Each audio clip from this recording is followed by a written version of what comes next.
La relation de Pythagore nous permet de trouver la mesure d'un côté du triangle rectangle lorsqu'on connaît deux de ses trois côtés. Il y a deux scénarios possibles.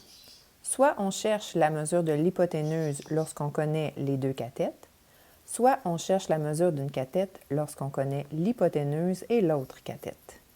À titre de rappel, l'hypoténuse est le côté opposé à l'angle droit dans le triangle rectangle et le plus long des trois côtés. Elle est représentée par la lettre C dans la relation de Pythagore.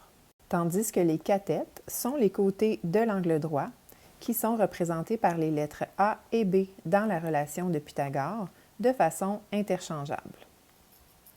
Allons-y avec le premier scénario. Alors, on cherche l'hypoténuse et on connaît la mesure des deux cathètes. La première étape sera d'écrire la relation de Pythagore. Ensuite, on va aller remplacer les valeurs connues. Donc, la première cathète, on va dire la cathète A, mesure 6 cm, donc j'écrirai 6 à la 2, plus la deuxième cathète, la cathète B, mesure 3 cm, donc 3 à la 2, et on cherche C, on cherche l'hypoténuse. Donc, notre inconnu, c'est C. Ensuite, on effectue les calculs. 6 exposant 2, 6 à la 2, c'est la même chose que 6 fois 6, qui donne 36. Et 3 exposant 2, 3 fois 3, qui donne 9. La somme des carrés des cathètes sera égale au carré de l'hypoténuse. Donc, 36 plus 9, ça donne 45. 45, ce n'est pas la mesure de l'hypoténuse, c'est la mesure du carré de l'hypoténuse. Donc, pour trouver la valeur de l'hypoténuse, je dois extraire la racine carrée de 45. Parce qu'on se rappelle que la racine carrée, c'est l'opération inverse à l'exposant 2. Donc, c'est comme ça que je réussis à isoler ma variable.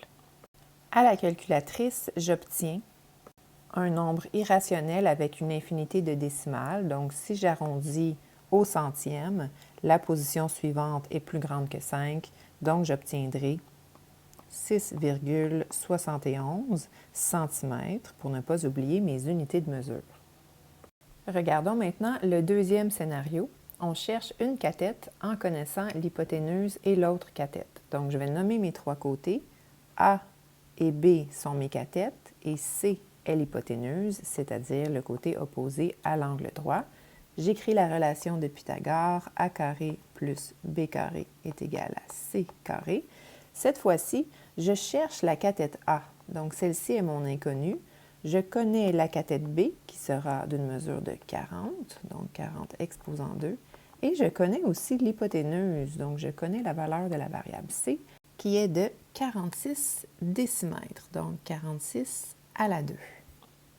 Ensuite, je vais calculer 40 exposant 2 et j'obtiens 1600, tandis que 46 exposant 2, j'obtiens 2116. La prochaine étape est d'isoler la variable. Donc, on va effectuer l'opération contraire. Quel est le contraire de plus 1600? Ce sera moins 1600. Donc, on se rappelle de notre algèbre. Ce qu'on effectue à gauche, on fait la même chose à droite pour maintenir l'égalité. Donc, moins 1600 des deux côtés. Du côté gauche, ça s'élimine, tandis que du côté droit, on obtient 516. 2116 moins 1600, ça donne 516. Du côté gauche, je rabaisse mon inconnu, A exposant 2. Alors ici, on voit que le carré de la cathète est égal à 516. Mais pour connaître la mesure de la cathète, on va devoir extraire la racine carrée. Donc, la mesure de la cathète sera égale à la racine carrée de 516, c'est-à-dire un nombre irrationnel avec une infinité de décimales. Donc, encore une fois, si on arrondit à la position du centième, le nombre qui suit, c'est un 5, ça veut dire que j'augmente de 1. Et ma réponse finale sera que la mesure de la cathète est approximativement de 22,72. 72 quoi? 72 décimètres.